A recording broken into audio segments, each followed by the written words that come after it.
بسم اللہ الرحمن الرحیم۔ درود و سلام ہو محمد و آل محمد پر۔ السلام علیکم۔ بیست خبر نامہ میں خوش آمدید۔ نظر ڈالتے ہیں 24 دسمبر کی اہم ملکی اور عالمی خبروں کی سرخیوں پر۔ پاکستان میں کرونا وائرس کی دوسری لہر جاری ہے اور اس دوران کیسز میں اضافے کے ساتھ ساتھ اموات میں بھی ریکارڈ اضافہ دیکھا گیا ہے اور تقریباً 6 ماہ بعد یومیہ اموات کی سب سے زیادہ تعداد ریکارڈ کی گئی ہے۔ سیکورٹی فورسز نے بلوچستان کے علاقے آواران میں انٹیلیجنس بیسڈ آپریشن کیا، جس کے دوران ایک دہشت گرد مارا گیا اور پاک فوج کا ایک جوان شہید ہو گیا۔ پاکستان انٹرنیشنل ایئر لائنز نے سعودی عرب کے لیے کارگو پروازیں چلانے کا اعلان کیا ہے تاکہ ملکی برآمدات کو فروغ دیا جا سکے۔ اسرائیلی وزیر اوفیرا کونیس نے دعویٰ کرتے ہوئے کہا ہے کہ ایک اور بڑا مسلم ملک ہمیں تسلیم کرنے والا ہے، لیکن وہ ملک پاکستان نہیں ہے۔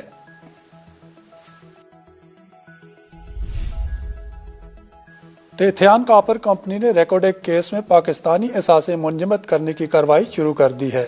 اٹارنی جنرل آفس کے مطابق حکم امتناع برٹش ورجن آئی لینڈ ہائی کورٹ نے 16 دسمبر 2020 کو جاری کیا۔ پاکستان نے 928 ارب روپے جرمانے کے خلاف international centre for settlement of investment dispute سے مشروط حکم امتناع لیا تھا، جس کے تحت پاکستان کو $1.5 ارب غیر ملکی بینک میں جمع کرانا تھے، جو نہیں کرائے گئے۔ سعودی عرب میں آل سعود کی پالیسیوں سے اختلاف رکھنے والے علماء اور ائمہ مساجد کو جبری طور پر ملازمتوں سے نکالا جا رہا ہے۔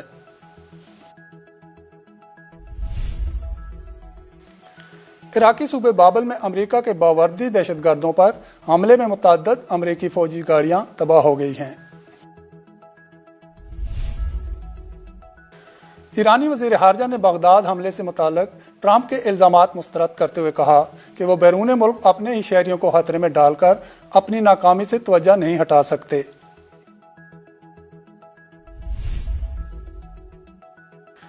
روس کے سابق صدور کو ایوان بالا کی دائمی رکنیت کے ساتھ ہی قانونی استثناء بھی دے دیا گیا ہے۔ ایتھوپیا کے مغربی علاقے میں 100 سے زائد افراد کے گھروں کو آگ لگا دی گئی اور فائرنگ میں 100 افراد جاں بحق اور درجنوں زخمی ہو گئے۔ عراق کے ممبران پارلیمنٹ نے ایک بار پھر اپنے ملک سے امریکی فوجیوں کے باہر نکلنے پر زور دیا ہے۔ دوسری جانب عراق کی عوامی رضاکار فورس حشد الشعبی نے ایک کارروائی کے دوران دہشت گردوں پر کاری ضرب لگائی ہے۔ کووڈ-19 کے دوران دنیا بھر کے صارفین کی جانب سے ذاتی طور پر خریداری کی بجائے آن لائن خریداری کا رجحان خاصا بڑھ گیا ہے۔ برطانیہ میں کورونا کی نئی قسم پھیلنے کے بعد وہاں کے چیف سائنٹسٹ نے کہا ہے کہ 4تھے درجے کا لاک ڈاؤن نہ لگایا گیا تو ہزاروں جانیں جا سکتی ہیں۔ امریکی صدر ڈونلڈ ٹرمپ نے 2007 میں عراقی شہریوں کے قتل میں ملوث سزا یافتہ 4 بلیک واٹر گارڈز کو مکمل معافی دے دی ہے۔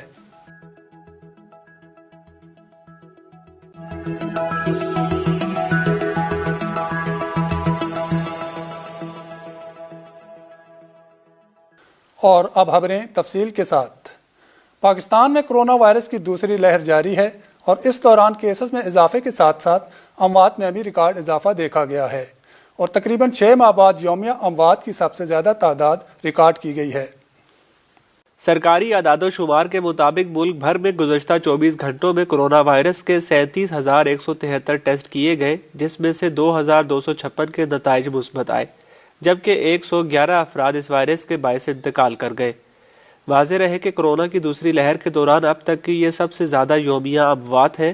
اس سے قبل 15 دسمبر کو دوسری لہر میں 105 اموات دیکھی گئی تھی، تاہم اب ایک روز میں 111 اموات جون کے بعد سے دیکھی گئی ہیں۔ گزشتہ 24 گھنٹوں کے دوران 1,782 مریض اس وائرس سے شفا یاب بھی ہوئے۔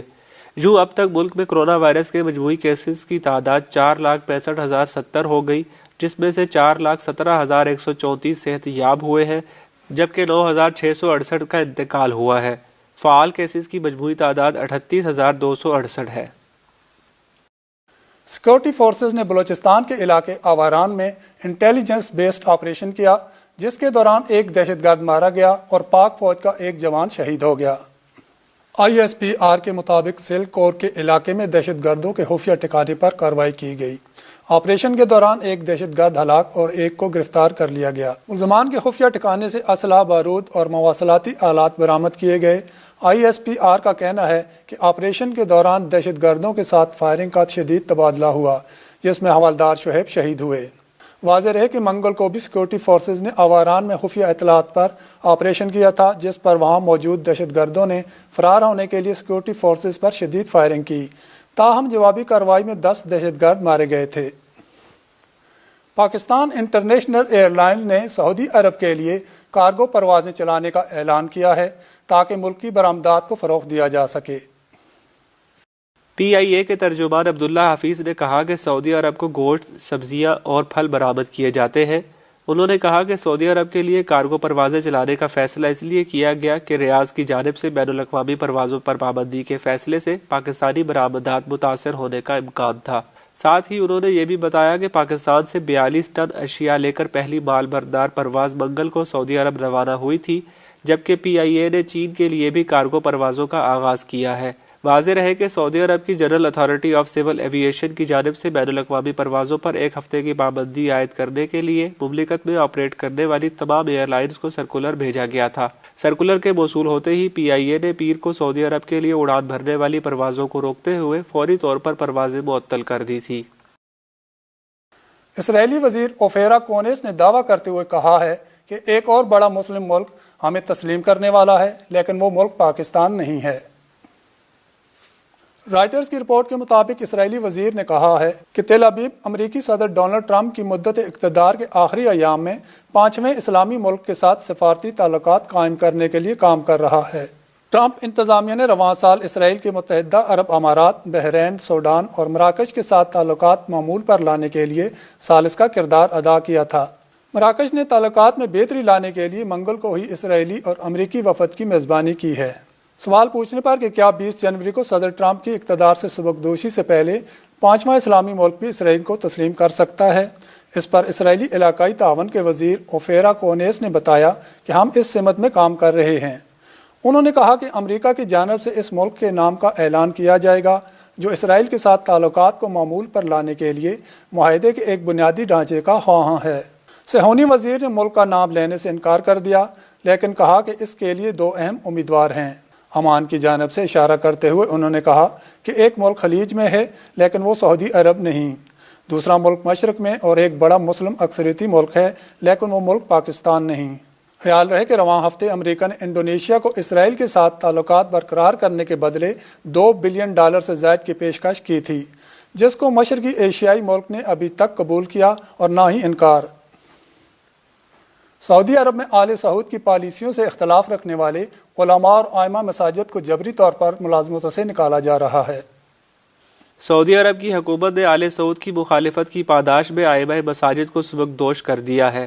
جبری طور پر ملازمتوں سے نکالے جانے والے افراد پر الزام ہے کہ انہوں نے حکومت کی پالیسیوں کی پیروی نہیں کی، جس کی بنا پر وہ اس منصب کے اہل نہیں رہے۔ ریاض سے ملنے والی اطلاعات کے مطابق ملک کے طول و عرض میں بڑی تعداد میں امام مسجدوں کو ملازمت سے سبکدوش کر دیا گیا ہے، جن پر یہ الزام ہے کہ انہوں نے عالم عرب کی معروف سیاسی و مذہبی جماعت اخوان المسلمین کے خلاف خطبہ دینے سے متعلق وزارت کی ہدایات پر عمل درآمد میں سستی کا مظاہرہ کیا تھا۔ سعودی وزارت اسلامی امور، دعوت اور ارشاد کے وزیر عبداللطیف بن العزیز آل شیخ نے میڈیا سے بات کرتے ہوئے اس امر کی تصدیق کی ہے، تاہم انہوں نے دعویٰ کیا کہ وزارت اپنے ماتحت کسی ملازم یا امام کو ملازمت سے نکالنا نہیں چاہتی۔ ان کا کہنا تھا کہ ہم انہیں ان کے منصب کے تقاضوں سے آگاہ کرنا چاہتے ہیں۔ عراقی صوبے بابل میں امریکہ کے باوردی دہشت گردوں پر حملے میں متعدد امریکی فوجی گاڑیاں تباہ ہو گئی ہیں۔ میڈیا کے مطابق عراقی صوبہ بابل میں 2 امریکی فوجی قافلے بم حملے کا شکار ہوئے ہیں، جس کے باعث امریکی فوج کی متعدد گاڑیاں فوجی ساز و سامان سمیت تباہ ہو گئیں۔ عراق میں نامعلوم حملہ آوروں کی جانب سے قابض امریکی فوج کے 2 لاجسٹک قافلوں پر سڑک کنارے نصب بموں کے ذریعے حملے کیے گئے ہیں۔ تفصیلات کے مطابق صوبہ بابل کے علاقے الدولہی میں بم حملوں کا شکار ہونے والے حساس فوجی ساز و سامان کے حامل امریکی دہشت گردوں کے 2 قافلے رات 8 بجے تک آگ کے شعلوں میں گرے دیکھے گئے ہیں۔ واضح رہے کہ عراق میں قابض امریکہ کے 10 لاجسٹک قافلوں پر گزشتہ چند ماہ کے دوران حملے ہو چکے ہیں، جن میں تاحال 10 فوجی گاڑیاں ساز و سامان سمیت تباہ ہو چکی ہیں۔ دوسری جانب امریکی فوج نے عوامی حملوں کے باعث بغداد کے شمال میں واقع التاجی سمیت متعدد فوجی اڈے بھی خالی کر دیے ہیں۔ ایرانی وزیر خارجہ نے بغداد حملے سے متعلق ٹرمپ کے الزامات مسترد کرتے ہوئے کہا کہ وہ بیرون ملک اپنے ہی شہریوں کو خطرے میں ڈال کر اپنی ناکامی سے توجہ نہیں ہٹا سکتے۔ بغداد میں امریکی سفارت خانے پر راکٹ حملوں پر ڈونلڈ ٹرمپ نے ٹویٹ کرتے ہوئے کہا کہ ایران کو ایک دوستانہ اور صحت مندانہ نصیحت کرنا چاہتے ہیں کہ اگر ایک امریکی کا بھی قتل ہوا تو وہ ایران کو ذمہ دار ٹھہرائیں گے۔ ایک اور ٹویٹ میں امریکی صدر نے کہا کہ بغداد میں ان کے سفارت خانے پر راکٹ سے حملے کیے گئے، 3 راکٹ حملوں کو ناکام بنایا گیا۔ یہ حملے ایران سے کیے گئے جبکہ وہ عراق میں امریکیوں کے خلاف حملوں میں اضافے کی باتیں بھی سن رہے ہیں۔ دوسری جانب ایرانی وزیر خارجہ جواد ظریف نے ڈونلڈ ٹرمپ کے الزامات کو مسترد کرتے ہوئے کہا کہ بیرون ملک اپنے ہی شہریوں کو خطرے میں ڈال کر وہ اپنے گھر میں تباہ کن ناکامی سے توجہ نہیں ہٹا سکتے۔ روس کے سابق صدور کو ایوان بالا کی دائمی رکنیت کے ساتھ ہی قانونی استثناء بھی دے دیا گیا ہے۔ روس کے صدر ولادیمیر پوتن نے سابق روسی صدور کو تاحیات مقدمات سے بچانے کے لیے استثناء کے بل پر دستخط کر دیے ہیں، جس کے تحت سابق صدور کو ایک مرتبہ صدارت چھوڑنے کے بعد تاحیات ایوان بالا کا رکن بننے کی بھی اجازت ہوگی۔ اطلاعات کے مطابق یہ قانون سازی اس آئینی ترامیم کا حصہ ہے جو رواں سال روس میں ووٹنگ کے ذریعے منظور کی گئی تھی، جس کے ذریعے صدر پوتن کو 2036 تک صدر رہنے کا اختیار حاصل ہے۔ غیر ملکی میڈیا کا کہنا ہے کہ سابق روسی صدور کو پہلے ہی صدارت کے دوران مقدمے بازیوں سے استثناء حاصل ہے، تاہم نیا قانون انہیں تاحیات اس سے استثناء فراہم کرے گا۔ قانون کے تحت ان کی گرفتاری، تلاشی اور تفتیش بھی ممکن نہیں ہوگی۔ ایتھوپیا کے مغربی علاقے میں 100 سے زائد افراد کے گھروں کو آگ لگا دی گئی اور فائرنگ میں 100 افراد جاں بحق اور درجنوں زخمی ہو گئے۔ ایتھوپین ہیومن رائٹس کمیشن کے مطابق جنوبی افریقی ملک ایتھوپیا کے مغربی علاقے کے ایک گاؤں میں فائرنگ کر کے 100 سے زائد لوگوں کو قتل کر دیا گیا، جبکہ درجنوں افراد اس حملے میں زخمی بھی ہوئے جنہیں طبی امداد دی جا رہی ہے۔ تاہم زیادہ تر زخمیوں کی حالت تشویشناک بتائی جا رہی ہے۔ غیر ملکی خبر رساں ادارے کے مطابق حملے میں زندہ بچ جانے والے متعدد کسانوں اور دیگر افراد کا کہنا ہے کہ گوموز کمیونٹی کے افراد نے ہم پر حملہ کیا اور گھروں کو آگ لگائی، جبکہ بھاگنے والے تمام افراد پر فائرنگ کے علاوہ چاقوؤں سے بھی حملے کیے گئے۔ مقامی اسپتال کی نرس نے میڈیا سے بات کرتے ہوئے کہا کہ انہوں نے درجنوں زخمیوں کو فوری طور پر طبی امداد فراہم کی، لیکن وہ اس حملے کے حوالے سے بالکل بھی تیار نہیں تھے اور نہ ہی ان کے پاس اتنی ادویات موجود تھی، جس کی وجہ سے انہیں بہت مشکلات کا سامنا کرنا پڑا۔ خیال رہے کہ یہ حملہ ایتھوپیا کے وزیر اعظم آبی احمد کے علاقائی دورے کے بعد پیش آیا، جس میں انہوں نے نسلی فسادات کے خاتمے اور قومی یکجہتی پر زور دیا تھا۔ عراق کے ممبران پارلیمنٹ نے ایک بار پھر اپنے ملک سے امریکی فوجیوں کے باہر نکلنے پر زور دیا ہے۔ دوسری جانب عراق کی عوامی رضاکار فورس حشد الشعبی نے ایک کارروائی کے دوران دہشت گردوں پر کاری ضرب لگائی ہے۔ رپورٹ کے مطابق عراقی پارلیمنٹ میں ساتکون دھڑے سے وابستہ رکن پارلیمنٹ فاضل جابر نے کہا ہے کہ عراق میں امریکی فوجیوں کی موجودگی کا معاملہ پارلیمنٹ میں ختم نہیں ہوا ہے اور آئندہ چند روز میں ہی دوبارہ اس پر پھر بحث کی جائے گی۔ عراقی پارلیمنٹ میں فتح الائنس کے رکن پارلیمنٹ مختار الموسوی نے بھی حکومت کی جانب سے امریکی فوجیوں کے انخلاء کے بارے میں پارلیمنٹ میں منظور ہونے والے بل پر عمل درآمد نہ کیے جانے پر تنقید کی اور کہا کہ ملت عراق اپنے ملک میں دیگر ممالک کے فوجیوں کی موجودگی کی مخالف ہے۔ عراقی پارلیمنٹ کے ایک اور رکن حسین علی ساری نے بھی اپنے ایک بیان میں کہا کہ سیاسی پارٹیاں فاتح کمانڈروں اور شہیدوں کے سلسلے میں ذمہ دار ہیں اور انہیں عراق سے بیرونی فوجیوں بالخصوص امریکی فوجیوں کو باہر نکالنے کے لیے آگے بڑھنا چاہیے۔ عراقی عوام اور تنظیمیں بارہا اس ملک سے دہشت گرد امریکی فوجیوں کے انخلاء کا مطالبہ کر چکی ہیں۔ عراقی پارلیمنٹ نے بھی 5 جنوری کو ملک سے امریکی فوجیوں کے انخلاء کا ایک بل منظور کیا تھا۔ کووڈ-19 کے دوران دنیا بھر کے صارفین کی جانب سے ذاتی طور پر خریداری کی بجائے آن لائن خریداری کا رجحان خاصا بڑھ گیا ہے۔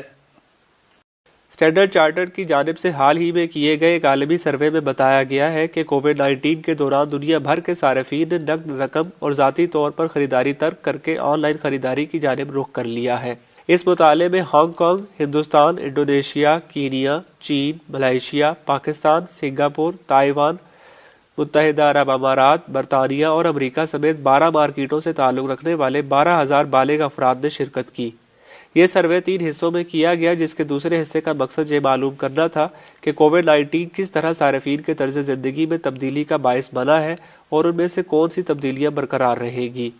سروے کے پہلے حصے میں لوگوں کی آمدنی پر وبا کے اثرات کا جائزہ لیا گیا، جبکہ دوسرے حصے میں دیکھا گیا کہ صحت کا عالمی بحران کس طرح صارفین کے خرچ کرنے کی عادتوں پر اثر انداز ہو رہا ہے۔ ان 12 مارکیٹوں سے تعلق رکھنے والے شرکاء نے اس بات کی بھی توقع ظاہر کی کہ وہ آئندہ آن لائن خریداری زیادہ کریں گے۔ پاکستان سے تعلق رکھنے والے سروے کے 75% افراد نے اس بات سے اتفاق کیا ہے کہ کووڈ-19 نے ان کے رجحان کو آن لائن شاپنگ کی جانب مزید مثبت بنا دیا ہے، لیکن انہوں نے اپنے اخراجات میں نہایت احتیاط سے کام لیا اور وہ ڈیجیٹل طریقے پر اپنی رقم کی ٹریکنگ کے لیے نئے طریقے تلاش کر رہے ہیں۔ آن لائن خرید کی جانب تبدیلی کے رجحان کی تائید اسٹینڈرڈ چارٹرڈ کے ATM سے بھی منتقل کی جانے والی رقم کے اعداد و شمار سے ہوتی ہے۔ برطانیہ اور امریکہ کے علاوہ سروے کی گئی دیگر تمام 10 مارکیٹوں میں جہاں اسٹینڈرڈ چارٹر ریٹیل بینکاری کی خدمات فراہم کرتا ہے، کووڈ-19 نے ڈرامائی انداز میں ATM کے استعمال میں کمی کے رجحان کو تیز کیا ہے۔ ATM سے نقد رقم نکالنے کا رجحان اس رجحان سے اب نصف رہ گیا ہے جو 2 برس پہلے تھا۔ برطانیہ میں کورونا کی نئی قسم پھیلنے کے بعد وہاں کے چیف سائنٹسٹ نے کہا ہے کہ 4تھے درجے کا لاک ڈاؤن نہ لگایا گیا تو ہزاروں جانیں جا سکتی ہیں۔ رپورٹ کے مطابق برطانیہ کے چیف سائنٹسٹ سمیت طبی مشیروں اور سائنسدانوں نے حکومت پر ملک گیر لاک ڈاؤن لگانے کا مطالبہ کیا ہے۔ ماہرین نے کہا ہے کہ نئی قسم کا کورونا وائرس ہر جگہ ہے، 4تھے درجے کا لاک ڈاؤن نہ لگایا تو ہزاروں جانیں جا سکتی ہیں۔ البتہ عالمی ادارہ صحت کا کہنا ہے کہ کورونا کی نئی قسم پہلی قسم سے زیادہ مہلک نہیں ہے۔ یورپی کمیشن نے رکن ملکوں سے برطانیہ پر عائد سفری پابندیاں مکمل طور پر اٹھانے کا مطالبہ کیا ہے۔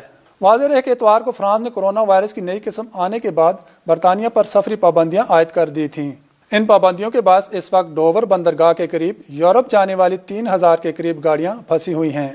اسی کے پیش نظر برطانیہ اور فرانس کے مابین سرحد کھولنے کا معاہدہ طے پا گیا ہے۔ ٹرانسپورٹ سیکرٹری کے مطابق برطانیہ سے فرانس کے درمیان زمینی، فضائی اور بحری سفر آج سے دوبارہ شروع کرنے پر اتفاق ہو گیا ہے۔ تاہم فرانس کے وزیر ٹرانسپورٹ نے کہا ہے کہ فرانس آنے والے مسافروں کو کووڈ ٹیسٹ کروانا ہوگا۔ امریکی صدر ڈونلڈ ٹرمپ نے 2007 میں عراقی شہریوں کے قتل میں ملوث سزا یافتہ 4 بلیک واٹر گارڈز کو مکمل معافی دے دی ہے۔ وائٹ ہاؤس کے بیان کے مطابق صدر ٹرمپ نے 15 افراد کو مکمل معافی دی ہے، جبکہ دیگر 5 افراد کی سزاؤں میں کمی کی ہے۔ ان افراد میں 2007 میں بغداد میں شہریوں کے قتل کے سزا یافتہ 4 بلیک واٹر سیکیورٹی گارڈز بھی شامل ہیں۔